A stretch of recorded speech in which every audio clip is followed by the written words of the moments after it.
नमस्कार। उत्तर प्रदेश की खबरों के साथ मैं हूं मनोज मानस। खबरों का रुख करेंगे उससे पहले देख लेते हैं इस वक्त की अहम सुर्खियां। हाथरस में भीषण सड़क हादसे में 7 की मौत, 8 लोग घायल हुए। मरने वालों में बच्चे व महिलाएं शामिल। ट्रक टकराने से मैजिक के परखचे उड़े।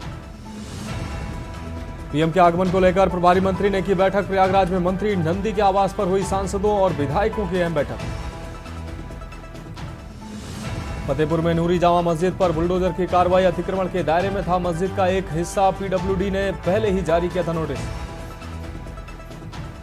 महाकुंभ में 20,000 से ज्यादा बटुकों की होगी एंट्री। प्रयागराज समेत आसपास के शहरों के वेद विद्यालयों से वेद पाठ के लिए आएंगे बटुक। पीलीभीत में महिला के घर में घुसा शराबी दारोगा। नशे में दारोगा ने मोहल्ले में मचाया तांडव। लोगों ने थाने पहुंचकर दारोगा की शिकायत। और पुलिस विभाग में 100 से ज्यादा अफसरों के होंगे तबादले। लक्ष्मी सिंह को मिल सकती है बड़ी जिम्मेदारी। प्रमोटी आईपीएस को नई तैनाती का इंतजार। आप देख रहे हैं के न्यूज, खबरों का सारथी। और अब खबरें विस्तार से। ग्रेटर नोएडा से अहम खबर, जहां लग्जरी गाड़ी में मिला है छात्र का शव। आपको बता दें, नॉलेज पार्क में मिला है दिल्ली निवासी छात्र का शव। पीएम रिपोर्ट में स्पष्ट नहीं हो सका है अभी तक मौत का कारण। हालांकि मृतक के परिजन हत्या की आशंका जता रहे हैं। हत्या मामले की जांच में पुलिस जुटी हुई है। नॉलेज पार्क में पुलिस छानबीन कर रही है और हर एंगल से इस मामले की जांच पड़ताल कर रही है। तो इस वक्त की अहम खबर ग्रेटर नोएडा से एक खबर, लग्जरी गाड़ी में मिला है छात्र का शव। नॉलेज पार्क में मिला है दिल्ली निवासी छात्र का शव। पोस्टमार्टम रिपोर्ट में मौत के कारण स्पष्ट नहीं हो सके हैं। हालांकि मृतक के परिजन हत्या का दावा कर रहे हैं। तो ग्रेटर नोएडा से अहम खबर, लग्जरी गाड़ी में छात्र का शव मिलने से हड़कंप मच गया। आपको बता दें, परिजन हत्या का दावा कर रहे हैं। नॉलेज पार्क में ये दिल्ली निवासी छात्र का शव मिला है।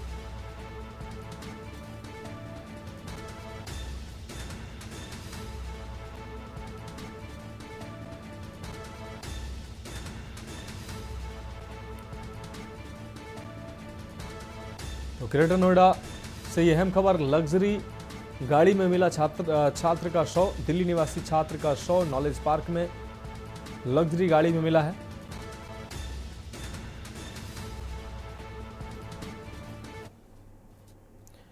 रुक करेंगे अगली खबर का पीलीभीत से। अगली खबर, जहां महिला के घर में घुसा है शराबी दारोगा। आपको बता दें, शराब के नशे में महिला के घर में घुसा है दारोगा। नशे में दारोगा ने मोहल्ले में तांडव मचाया है। लोगों ने थाने पहुंचकर दारोगा की शिकायत की है। थाना बरखेड़ा में तैनात दारोगा मुकेश कुमार सैनी के द्वारा यह घटना कारित की गई है। आपको बता दें, मोहल्ले में तांडव मचाया गया दारोगा के द्वारा। दारोगा का वीडियो सोशल मीडिया पर जमकर वायरल हो रहा है। आपको बता दें, थाना बरखेड़ा इलाके के वार्ड नंबर 9 का यह पूरा मामला है। तो लोगों ने थाने पहुंचकर दारोगा की शिकायत की है। इस वक्त की अहम खबर आपको दिखा रहे हैं। थाना बरखेड़ा में तैनात है दारोगा मुकेश कुमार सैनी। तो किस तरीके से तस्वीरों में देख सकते हैं, लड़खड़ाता और बलखाता नजर आ रहा है शराब के नशे में दारोगा। थाना बरखेड़ा इलाके के वार्ड नंबर 9 का यह पूरा मामला है। तो पीलीभीत से अहम खबर, महिला के घर में घुसा है नशेबाज दारोगा। शराब के नशे में महिला के घर में घुसा है ये दारोगा। इस वक्त की अहम खबर पीलीभीत से आपको दिखा रहे हैं। आपको बता दें, नशे में दारोगा ने मोहल्ले में तांडव मचाया है। तस्वीरें साफ तौर से आप देख पा रहे हैं। नशे में धुत ये दारोगा अपने आप को संभाल भी नहीं पा रहा है और लड़खड़ाता बलखाता नजर आ रहा है। लोगों ने थाने में पहुंचकर इस दारोगा की शिकायत की है। लोगों ने थाने पहुंचकर बड़ी संख्या में इस दारोगा की शिकायत की है। थाना बरखेड़ा में तैनात है दारोगा मुकेश कुमार सैनी। इस वक्त की अहम खबर आपको पीलीभीत से दिखा रहे हैं। दारोगा का ये वीडियो सोशल मीडिया पर साफ तौर पर वायरल हो रहा है। आप देख सकते हैं किस तरीके से लड़खड़ाता नजर आ रहा है। अपने पैरों पर ठीक से खड़ा भी नहीं हो पा रहा है ये नशेबाज दारोगा।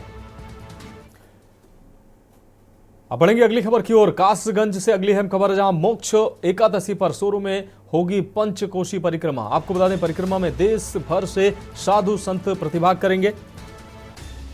परिक्रमा में होंगे लाखों श्रद्धालु शामिल। सुरक्षा और सुविधाओं की पूरी व्यवस्था की गई है। पूरे 1 माह तक चलेगा मार्गशीर्ष मेला।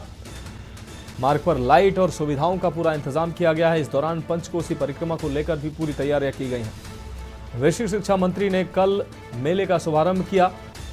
पूरे महीने धार्मिक आयोजन और सांस्कृतिक कार्यक्रम होंगे। तो मेला मार्ग पर लाइट और सुविधाओं का इंतजाम किया गया है। आपको बता दें, पंचकोसी परिक्रमा को लेकर भी सभी तैयारियां पूरी की गई हैं। वैश्विक शिक्षा मंत्री ने कल मेले का शुभारंभ किया है और पूरे महीने भर विभिन्न सांस्कृतिक कार्यक्रम चलेंगे और धार्मिक आयोजन होंगे। तो यह अहम खबर आपको दिखा रहे हैं। परिक्रमा, इस मेले में परिक्रमा में देश भर से साधु संत पहुंचेंगे। परिक्रमा में लाखों श्रद्धालु शामिल होंगे। तो सुरक्षा और सुविधाओं की पूरी व्यवस्था प्रशासन के द्वारा की गई है। आपको बता दें, पूरे 1 माह तक चलेगा मार्गशीर्ष मेला। मेला मार्ग पर लाइट और सुविधाओं का इंतजाम प्रशासन के द्वारा किया गया है। लंबे समय से तैयारियां चल रही थी। पंचकोसी परिक्रमा को लेकर भी प्रशासन ने तमाम तैयारियां की हैं।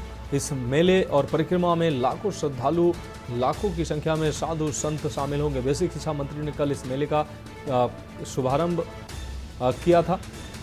तो मोक्ष एकादशी पर सोरो में ये तमाम आयोजन भी होंगे। जो हमारी परिक्रमा मार्ग है उस पे समस्त डिपार्टमेंट्स ने विजिट कर दिया है और जहाँ जहाँ पे दिक्कतें थी उनका जो है सुधार उस पर किया जा रहा है। सुबह अर्ली इन द मॉर्निंग भी इंस्पेक्शन हो चुके हैं, रात को भी हो चुके हैं, दोपहर के समय भी हो चुके हैं। तो जैसे कि जो श्रद्धालु आएंगे वो रात के समय भी चलेंगे, सुबह 4 बजे भी चलेंगे। तो ये सब मन में रखते हुए जो हाइडल की व्यवस्था है, जो प्रकाश की व्यवस्था है, उस पर हम लोगों ने विशेष रूप से फोकस किया है।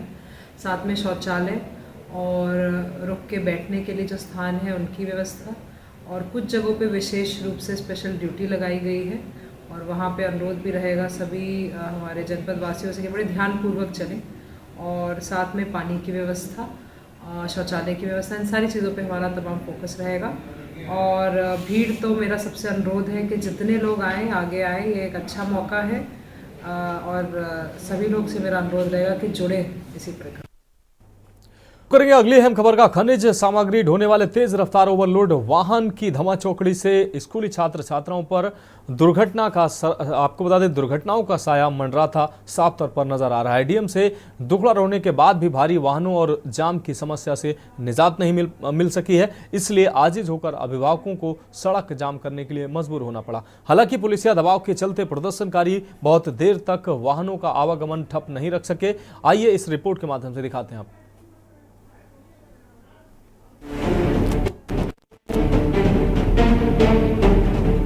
जिले की पैलानी तहसील के मड़ौली व खपतिहा कला खदान से निकलने वाले ओवरलोड वाहनों की लगातार आवाजाही जारी रहती है। इससे आवारा व गौरी कला गांव के निवासियों को अक्सर जाम की समस्या से जूझना पड़ता है। साथ ही हादसों की आशंका से उनकी जान सांसद में फंसी रहती है। इसीलिए अभिभावकों व आम लोगों ने आम राय बनाकर ओवरलोड वाहनों से हो रही समस्या से निजात पाने के लिए डीएम की चौखट पर दस्तक दी थी। सभी को उम्मीद थी कि जिले के आलाधिकारी समस्या से निजात दिलाएंगे। स्थानीय बाशिंदों के मुताबिक 3 दिन विद्यालयों के सैकड़ों छात्र छात्राएं सुबह शाम आवाजाही करते हैं।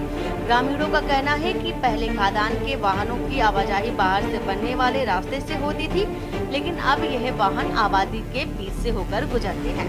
मामला ये है कि यहाँ खदान चल रही है खपतिया, जो और लोग ठेला आते हैं, रात दिन बराबर निकलते हैं। एक छोटा सा रफ्ता है हमारे लिए जो गाँव का, अगर ये भी टूट जाएगा तो क्या होगा। इसलिए कहते हैं ये तो फिर अपना बाईपास बनाए, ये तो दूसरी रास्ता बनाए, आने जाने की एक रास्ता है छोटा सा। पहले भी ये खदान चलती थी तो पहले रास्ता कहाँ से था? पहले इनकी रास्ता दूसरी जगह से थी। अब ये प्रशासन सरकार ये सड़क की जरिए से निकाल रहे हैं। सब प्रशासन घूसखोर हैं, सब पैसा खाते हैं। हाँ बेटा, यहाँ जब आप लोग जाते हो रास्ते में उसी समय बालू से भरे ट्रक निकलते हैं तो डर नहीं लगता? तो कम से कम आप लोगों ने कभी अपने माँ बाप से या स्कूल में शिकायत नहीं की? हम खड़े हैं इस समय हवारा गांव में और मेरे पीछे आप देख पा रहे हैं कि गांव के लोग यहाँ पर खड़े हुए हैं।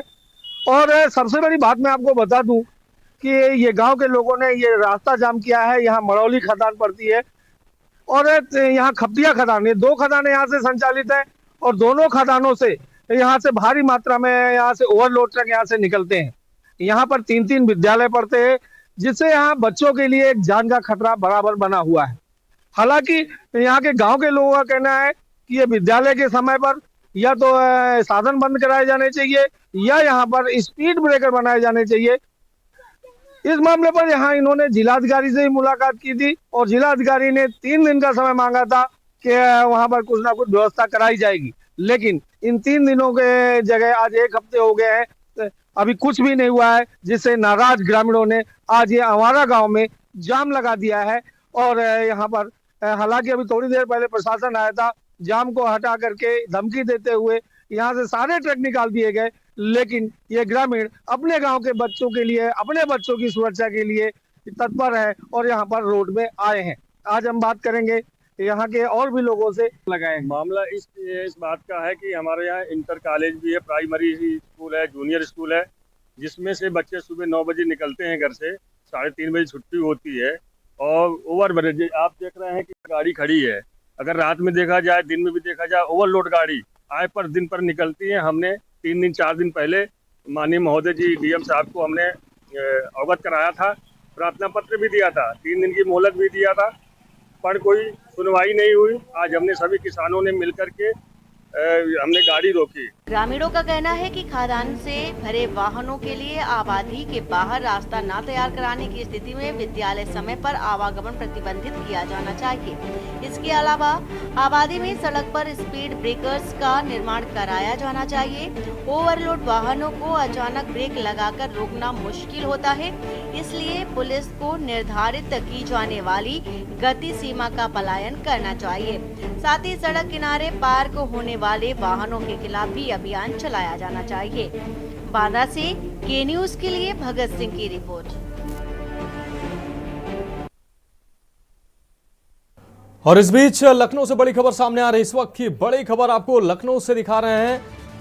एलडीए उपाध्यक्ष की जबरदस्त कार्रवाई शुरू हुई है। इस वक्त की ये बड़ी खबर, एलडीए उपाध्यक्ष प्रथमेश कुमार ने शुरू की है कार्रवाई। ये बड़ी खबर आपको दिखा रहे हैं लखनऊ से। राजधानी लखनऊ में ये बड़ी कार्रवाई शुरू हुई है। अवैध निर्माण के खिलाफ एलडीए का बुलडोजर एक्शन शुरू हुआ है। राजधानी लखनऊ से ये बड़ी खबर, अमर अग्रवाल के अवैध कॉम्प्लेक्स पर चल रहा है बुलडोजर।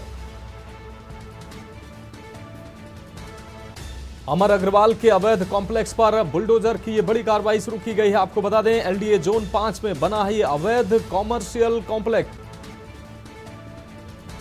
मंडलायुक्त रोशन जैकब के निर्देश पर यह बुलडोजर एक्शन किया गया है। ओएसडी रविनंदन सिंह की अगुवाई में बुलडोजर एक्शन किया गया है। तो एलडीए उपाध्यक्ष की जबरदस्त ये कार्रवाई शुरू हुई है लखनऊ से। इस वक्त की बड़ी खबर आपको बता दें,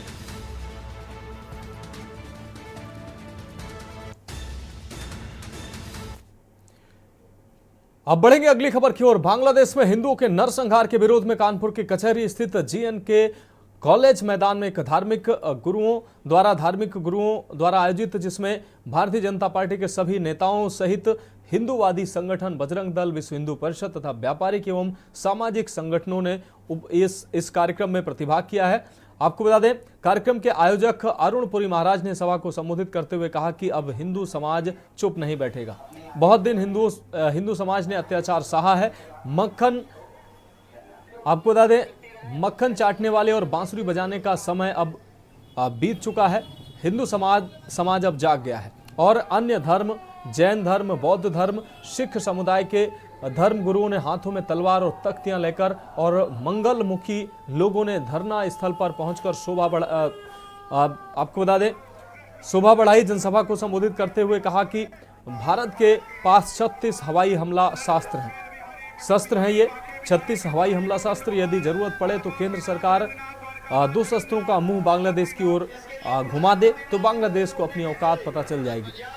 अगर जरूरत पड़ी तो जिस प्रकार से पाकिस्तान को काटकर आपको बता दें बांग्लादेश को अलग किया गया, उसी प्रकार से बांग्लादेश को भारत में मिला लिया जाएगा। सभी आक्रोशित हिंदुओं ने मंडलायुक्तों को ज्ञापन देकर हिंदू धर्म की रक्षा के लिए आह्वान किया।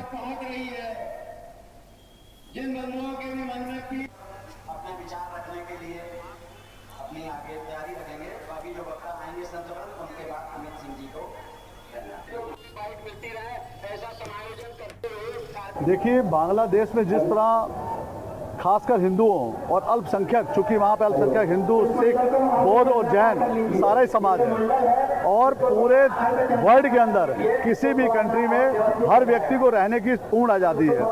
आप हिंदुस्तान में देख लीजिए, सभी जातियाँ बड़े सम्मान के साथ रह रही हैं, लेकिन बांग्लादेश में तख्ता पलट के बाद ऐसी मंशा थी उनकी कि आज हिंदुओं को वहाँ लगातार प्रताड़ित किया जा रहा है, उनकी दुकानें लूटी जा रही हैं, उनको घर से निकलना मुश्किल हो गया है।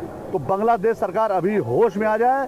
अगर बांग्लादेश सरकार होश में नहीं आई तो निश्चित रूप से उनका वही हाल होगा जो आज सीरिया और अन्य देशों का हो रहा है। बांग्लादेश में तख्ता पलट के बाद जिस प्रकार से हिंदू समाज पर अत्याचार हो रहा है, अनाचार हो रहा है, मंदिर जलाए जा रहे हैं, मूर्तियां तोड़ी जा रही हैं, हिंदू माताओं बहनों का अपमान किया जा रहा है, इसे हिंदू समाज स्वीकार नहीं करेगा। और इसलिए 3 दिसंबर को पूरे देश के हर जिला केंद्र पर हिंदू ने अपना आक्रोश लोकतांत्रिक तरीके से प्रकट किया था। आज सभी महानगरों में अब अपना आक्रोश प्रकट करके बांग्लादेश की सरकार को ये चेतावनी देना चाहते हैं, पूरे विश्व के मानवाधिकारियों को चेतावनी देना चाहते हैं कि अगर बांग्लादेश में हिंदुओं पर अत्याचार नहीं रुका, तो अगर पाकिस्तान के 2 टुकड़े होकर बांग्लादेश बन सकता है, तो बांग्लादेश भी खंड खंड होकर हिंदुओं को सुरक्षित करने का काम भारत कर सकता है। भारत के धैर्य की परीक्षा बांग्लादेश न ले। देखिए, हम लोग पिछले 15-20 दिन से देख रहे हैं जिस तरह से बांग्लादेश में कट्टरपंथियों ने सनातन समाज पे अत्याचार की एक पराकाष्ठा पार कर दी है। हम उन लोग को बस एक ही बात याद दिलाना चाहेंगे, मैं इसमें लंबा चौड़ा नहीं बोलूंगा, एक ही बात याद दिलाना चाहूँगा कि भारत की वजह से आज बांग्लादेश है। भारत की सेना एक तरीके से तुम्हारे पिता है जिसने तुम्हें जन्म दिया, एक माता है भारत जिसने तुम्हें जन्म दिया। तो उन लोग को हम लोग ये बताना चाहते हैं कि अगर आप इस तरह से व्यवहार करेंगे तो यही भारत की सेना जिसने आपको जन्म दिया है वो भारत बांग्लादेश आएगी और आपको ये बता देगी, वो आपको सिखा देगी कि अगर बांग्लादेश में रहना, जो इस्कॉन को, मंदिरों को और धार्मिक स्थलों को नुकसान पहुंचा रहे हैं, ये ना करें। नहीं तो भारत सेना अगर वहां आ गई तो बांग्लादेशियों को बता दिया जाएगा कि बांग्लादेश में रहना है तो राधे राधे कहना है।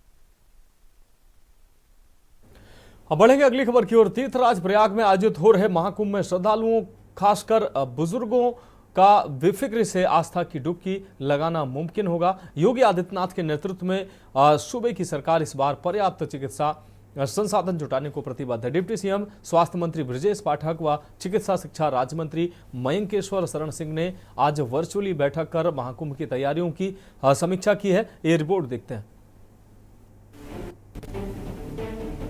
केंद्र सरकार के सहयोग से इस बार प्रदेश की डबल इंजन सरकार महाकुंभ में देश भर से जुटने वाले करोड़ों श्रद्धालुओं को बेहतर सोच के साथ विदा करना चाहती है।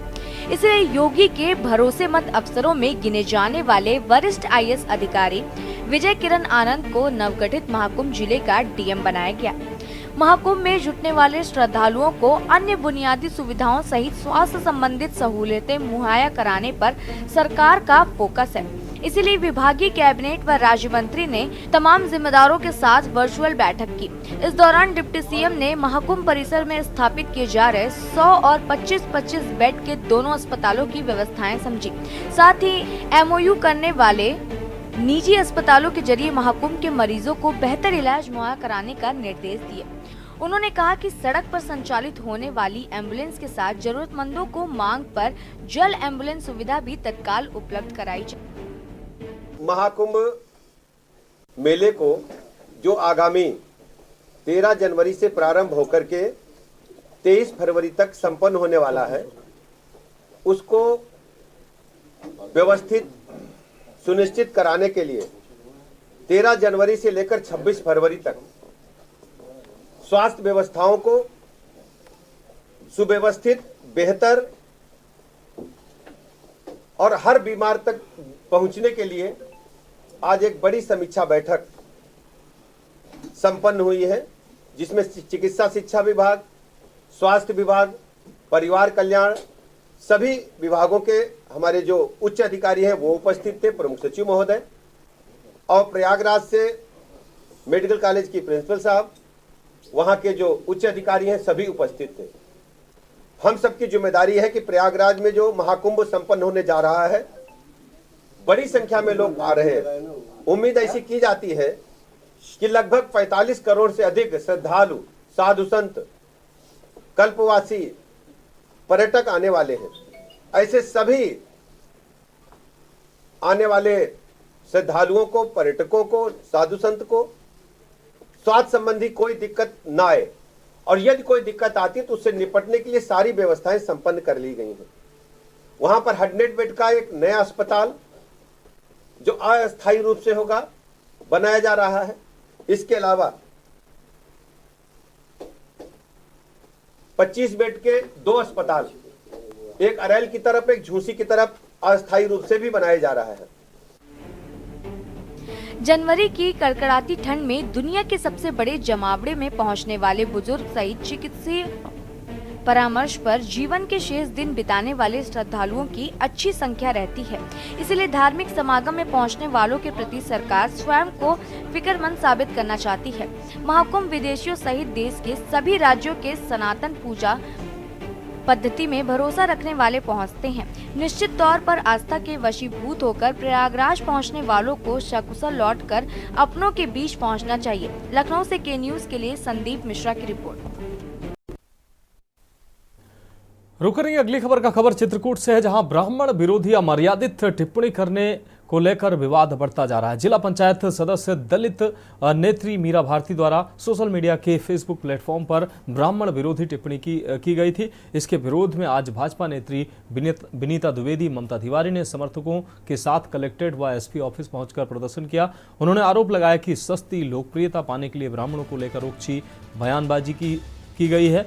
महिला नेत्रियों ने बाद में एसपी अरुण कुमार सिंह को ज्ञापन देकर जिला पंचायत सदस्य की गिरफ्तारी की मांग की है।